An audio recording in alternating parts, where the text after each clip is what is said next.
হিজবুল্লাহর বিরুদ্ধে যুদ্ধে নারী সেনাদেরও নিয়োগ করেছে ইসরায়েলি সেনাবাহিনী। গত বছরের অক্টোবর থেকে তীব্র সীমান্ত সংঘর্ষের পর চলতি বছরের সেপ্টেম্বর থেকে স্থল অভিযান শুরু করেছে ইসরায়েল। লেবানন ভূখণ্ডে ইসরায়েলি সেনাদের যেসব ইউনিট কাজ করছে, প্রথমবারের মতো সেখানে নারী সেনার দল পাঠিয়েছে ইসরায়েল।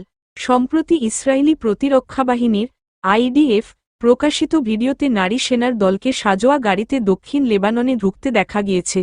এরপর সামরিক সরঞ্জামের ব্যাগ কাঁধে হাতে আগ্নেয়াস্ত্র নিয়ে একটি বাড়িতেও ঢুকতে দেখা গিয়েছে তাদের। পাশাপাশি জঙ্গলের রাস্তাতেও মোতায়েন ছিলেন তরুণী যোদ্ধারা। এই অভিযানের নাম দেওয়া হয়েছে অপারেশন দক্ষিণ লেবানন। এর অভিজ্ঞতা নিয়ে তেহিলা নামের ২১ বছরের এক সেনা তরুণী দ্য জেরুজালেম পোস্টকে বলেন, আমরা হেঁটে সন্ত্রাসীদের এলাকায় ঢুকে তাদের চিহ্নিত করেছি।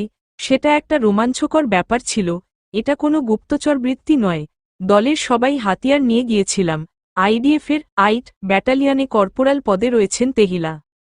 ২০ বছর বয়সী সেনি নামের আরেক কর্পোরাল পদধারী বলেন, আমরা লেবাননের ভিতরে ১.৫ কিলোমিটার পর্যন্ত ঢুকে যাই। আমাদের সৈনিকেরা যে এলাকাগুলোর এখনও খোঁজ পাননি, সেখানে যাওয়ার সুযোগ হয়েছিল আমাদের। কর্পোরাল সেনি বলেছেন, আমরা ট্যাঙ্ক থেকে নির্গত আগুনের ছবি তুলেছিলাম। এরপর যুদ্ধক্ষেত্রে দাঁড়িয়েই সেগুলিকে বিশ্লেষণ করি। তখনই শত্রুদের গতিবিধি অনেকটা স্পষ্ট হয়ে যায়। সেনি জানিয়েছেন, অব্যাহত হামলার মুখে বর্তমানে শহর ছেড়ে হিজবুল্লাহর যোদ্ধারা লেবাননের গ্রামগুলোতে ঘাঁটি তৈরি করছে। ইসরায়েলি সামরিক বাহিনী বলছে, হিজবুল্লাহর ট্যাঙ্ক ধ্বংসকারী ক্ষেপণাস্ত্র লুকিয়ে রাখার জায়গা এবং তাদের একাধিক গুপ্ত আস্তানার সঠিক ঠিকানার খোঁজ পেয়েছে তাদের নারী দল, সেই মতো আক্রমণ চালাচ্ছে তারা। তাদের আরও দাবি, স্কুল হাসপাতালের পাশাপাশি বহু সাধারণ নাগরিকের বাড়িতে হিজবুল্লাহর যোদ্ধারা ঘাঁটি গেড়ে রয়েছে।